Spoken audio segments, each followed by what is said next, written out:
Mister been எல்லாருக்கும் பிடிக்கும்ல. தெரியாதவங்க எல்லாம் தயவு செஞ்சு போய் பாருங்க. வாழ்க்கையில எவ்வளவு பிரச்சனை இருந்தாலும் அவ்வளவு சிரிப்பு வரும். அந்த மனுஷனுக்கு திக்குவாய், பேச்சு குறைபாடு உள்ள ஒரு மனிதர் மிஸ்டர் பீன்.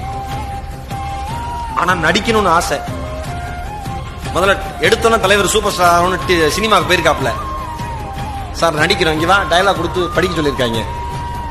தந்தி அடிச்சிருக்காப்ல, டங்க டங்க டங்க டங்க. என்னடா எப்ப படிச்சு முடிப்ப? முடிச்சிருவேன் சார். ரிஜெக்ட். சரி டிவிக்கு போலாம், ரிஜெக்ட் ரிஜெக்ட் ரிஜெக்ட் ரிஜெக்ட். அப்புறம் யோசிச்சிருக்காப்ல, பேச்சு குறைபாடுனாலதான் இவ்வளவு ரிஜெக்ஷனோ, அதை சரி பண்ணுவோன்னு சரி பண்ணிருக்காரு. மறுபடியும் ரிஜெக்ஷன். என்ன பண்றதுனே தெரியல.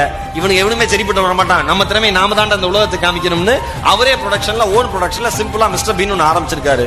உலகமே யாருமே எதிர்பார்க்காத வகையில சூப்பர் டூப்பர் ஹிட். அந்த மனுஷன் இன்னைக்கு அந்த மனுஷனுடைய சொத்து மதிப்பு மினிமம் 1000 கோடி இருக்கும். ரிஜெக்ஷன் இருந்தாதான் வாழ்க்கையில நமக்கு சந்தோஷமே.